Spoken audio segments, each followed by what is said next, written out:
ఈరోజు మనం మనసేపు ధ్యానిద్దాం. మరి సాధారణంగా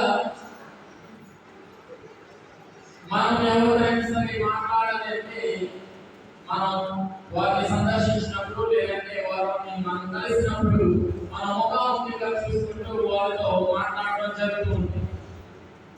మరి ఎవరైనా సరే దూర ప్రాంతాల్లో ఒకవేళ ఉద్యోగ రీత్యా లేదా ఏదైనా పని రీత్యా వారి దూర ప్రాంతాల్లో వెళ్ళి వారు పనిచేస్తున్నట్లయితే వారితో ప్రస్తుతం ఉన్న ఈ టెక్నాలజీ ప్రకారం ప్రస్తుతం ఉన్న ఈ యొక్క ఆధునిక పరిజ్ఞానం మనం ఉపయోగించుకొని మొబైల్ ఫోన్తో మనం మాట్లాడడం జరుగుతుంది.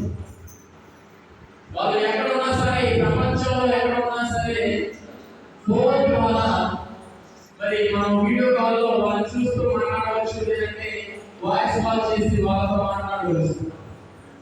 మరి దేవునితో మనం ఎలా మాట్లాడాలి, దేవునితో మనం ఎలా మాట్లాడగలుగుతాం అంటే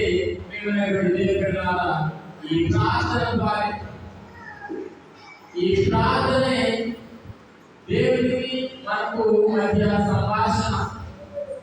ప్రార్థన అంటే ఏదో కాదు, దేవునికి మనకు మధ్య ఒక సంభాషణ అని మనం అర్థం చేసుకోవాలి.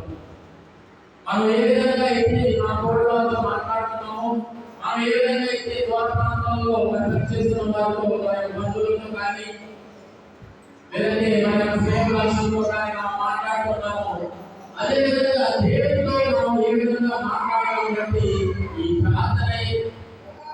ఈ ప్రార్థన ద్వారా దేవుడితో మనం సంభాషించగలుగుతూ ఉంటాం. ఎప్పుడైతే మనం ఆత్మ ప్రేరితులమై మరి ప్రార్థిస్తామో దేవుడితో మనం సంభాషించడం జరుగుతూ ఉంటుంది. కాబట్టి ఈరోజు క్రీస్తు ప్రభువు కలిగినటువంటి పలుకులలో మొదటి వచనాన్ని ఒకసారి చదువుకుందాం. మీరు ప్రార్థికుడు 7వ వచనం ఒకసారి చదువుకుందాం. అన్యుల వలె అనేక వ్యర్థవాదములతో మీరు ప్రార్థించవలదు. అట్లు చేసినా కానీ దేవుడు తమ వరం ఆలకించుడని వారు భావించుదురు. Praise the Lord, praise the Lord, praise the Lord. అన్యులంటే దేవునిలో విశ్వాసమైన వారు, దేవుడిని నమ్మని వారు, నిజ దేవుడిని వారు ఆరాధించడం లేదు కాబట్టి వారు అన్యులుగా పిలువబడుతున్నారు.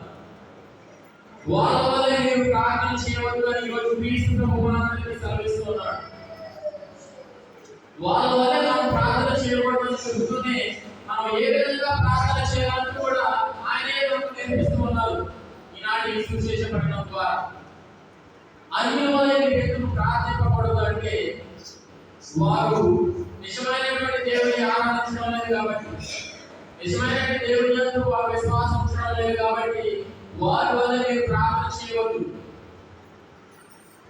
వారు మరి అన్య దేవుళ్ళను పూజిస్తున్నారు కాబట్టి వారు అనేకమైనటువంటి వ్యర్థ పదాలతో అనేక విధాలుగా ప్రార్థన చేయడం జరుగుతుంది. కానీ మరి ఆయన ఆలోచించడం లేదు, వారి యొక్క మనకు నెరవేరడం లేదు.